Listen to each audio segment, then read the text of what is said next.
What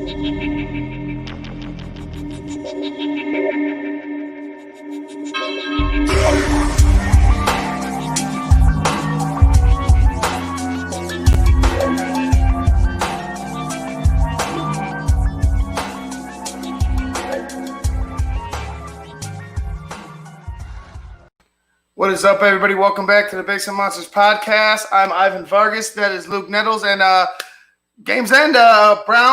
Browns get the victory over the Colts, and the Cowboys squeak it out against the New York Giants. We'll start with the Cowboys game.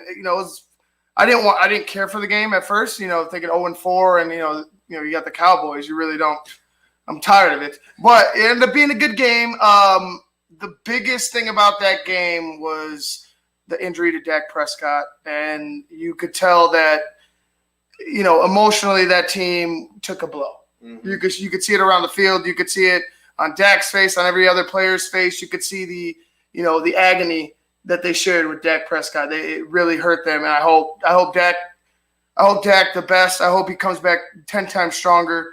We were talking earlier. He was on pace for over 6,000 yards. Yeah. It was unheard of if it could have been reached, and we'll never know because of what happened today. Dak was balling out, before the injury, 14-21, 166 and a pick, but look what Dallas did again. They came back. Mm-hmm. You know what I mean? So who's to say Dak wouldn't have led them back? Just like Andy Dalton, who came in replace of to replace Dak, who is 9 for 11, 111 yards. No touchdowns, but he got the job done in Dak's absence.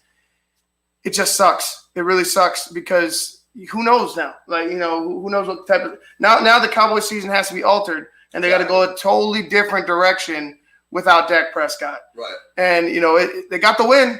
They got the win. That's what they wanted, but they took a huge blow. Yeah, I think the win gives them a little bit of moral support after losing Dak. It's you'd much rather have Dak on the field with you, but at least if they'd have lost, it would have been double heartbreaking. I think they would have really just kind of imploded and from there. Yeah.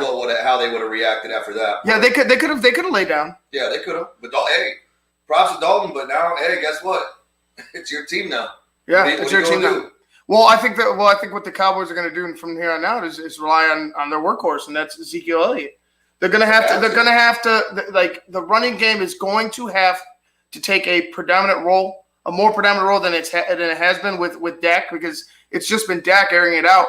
But if they could get that running game going, if Zeke could take over and just take charge, and that running game gets going, and then Andy Dalton could just game manage and just keep it within and hit do his job. Instead of trying to win the game for them, I think the Cowboys will be all right. But the thing is that defense is not good. The defense, you allow 34 points to the New York Giants. You've allowed over, I want to say the last couple games, you allowed over 30 points in your last few games. It's not good. That's not good. That doesn't win games. No, the biggest thing about it is kind of like we were talking about how Tampa Bay just has all these injuries, and there's not a lot of time for these guys to gel. Dalton probably hasn't been working with the ones very much, so now there's a whole learning curve there. Gallup finally showed up today. Well, hell, Gallup, right there, a couple big passes towards the end of the game. The one that won it, pretty much, that sealed the deal. Yep. Down the sidelines, an amazing catch. Yeah, was able to keep himself in bounds, and it was just perfectly placed though, because it's either your guy gets it or it goes out of bounds. Right. So it's perfectly placed, but like I said, Dalton, we're gonna have to see. They're gonna have to get through the rhythms. It may be another 4 weeks now because with getting those reps and getting used to those guys and their route running and stuff like that. It's just a continuous learning curve. So, but like I said, he hit a couple big passes. It is against the Giants. So, but he comes in a backup role and yeah, he did the job. He made the most of it. He made the most of it. That play won it. Yeah. That play won it. They were down in their own 10. They were down in their own shadows of their own end zone. Yeah. When the Giants punted away, and they were able to come through with a couple big plays and pull it out. Darius Slayton had eight receptions, 129 yards for the Giants, and for the Cowboys, CeeDee Lamb 8 receptions, 124 yards. That's a beast. CeeDee Lamb is just a monster. CeeDee Lamb's just a monster. Everywhere. Zeke had 91 yards and 2 touchdowns. it just sucks. Like, you don't know who the Cowboys are. The Cowboys need to figure out defense. That's, for me, I don't care how many points you score on offense. If your defense can't stop anybody. Yeah, you can't give up the same amount that you score. Exactly. You're not going to win many games doing that. Exactly. And then we go to the other game, Cleveland over Indy. Cleveland 32, Indianapolis 23, in a game that I thought was going to be a lot tighter, maybe a little less of the points, a little less points scored. But, Cleveland, kudos to them. They got the turnovers from Phillip Rivers. Phillip Rivers, 21 for 33, 243, and two interceptions, no touchdowns. And that's what we were hoping for with the Bears. Yeah. Hoping the Bears could do that, and they weren't able to. But, like I said, kudos to the Browns. They were able to get it done. Baker Mayfield, 21 for 37, 247, 2 picks and 2 interceptions. That's the picks. The picks I would like to see. Let's not have those interceptions. But it also looked like I might have got dinged up a little bit. He did. There was a play towards, I think it was in the third quarter where he got hit, and it looked like his arm went numb, or he caught a stinger or something. He's just hanging his arm, at his side and trying to work his fingers, trying to get some feeling back in his arm. And maybe that would be a problem next week. Come down the road. But for right now, the Browns, they did that against the number 1 defense in the league. Yeah. I mean, and difference between Chicago and Cleveland. Week to week there, Chicago is Chicago. We know your really only big threat downfield really is Allen Robinson. As to where with Cleveland, they have Odell Beckham, they have Jarvis Landry, they have they have Hooper, they have Kareem Hunt. They have a few more weapons. So I feel like they may have, which is perfectly what they should have done. Just kind of stretch Indianapolis thin at some spots, just because you have the talent, you have to respect them. You have to cover them, then you just give them what they, take what they give you. They took their shots downfield. They They trusted their playmakers to make plays. 100%. You know what I mean? And that's something that trust is something for, you talked about the Bears. That's something that needs to be, shown. Matt Nagy needs to show trust that his playmakers will make the plays. And against that, in last week against the Colts, there was no trust going down the field. Yeah, not even between the quarterback and the coach.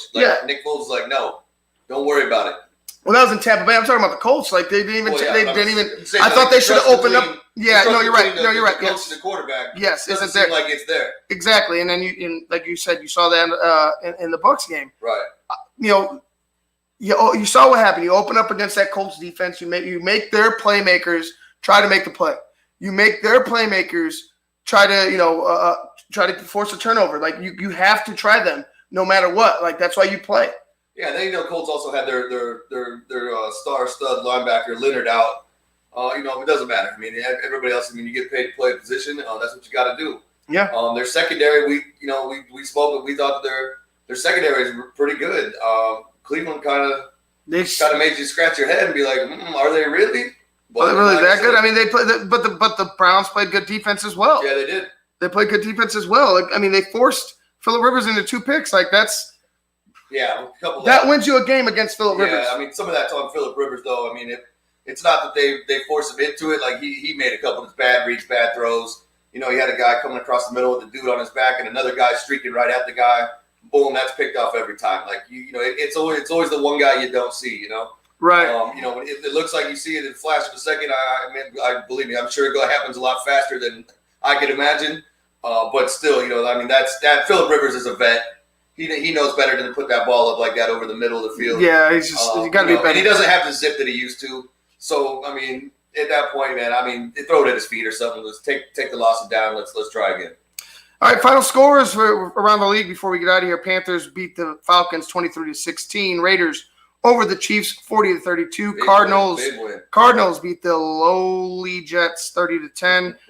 Pittsburgh beats Philly 38-29. The Rams beat the Washington football team 30-10. Ravens beat the Bengals 27-3.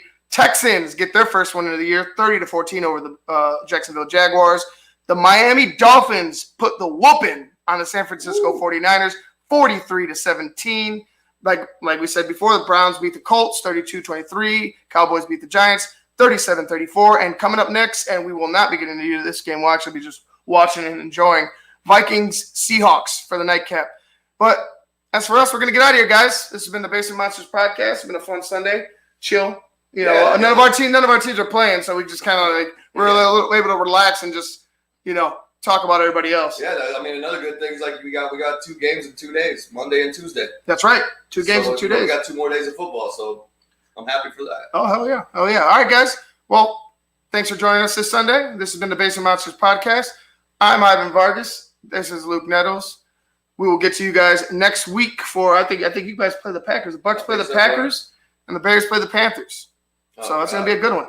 It's going to be a good one. It might. We keep running into the NFC South. I'm sick of it. Yeah. I don't want to see you anymore. You, the Falcons, I'm done with it. Yeah. Well, you still got the Saints, right? Do we have the Saints? If you play the NFC South. Yeah, we do have the Saints coming up. Well, we'll see what happens with Thomas if he can get Well, it's at Soldier Field, so I'll take it. All right, guys. Cold weather. Yeah, cold weather. Basement Monsters podcast, guys, on Sports Zone Chicago. We'll get to you guys later. Peace.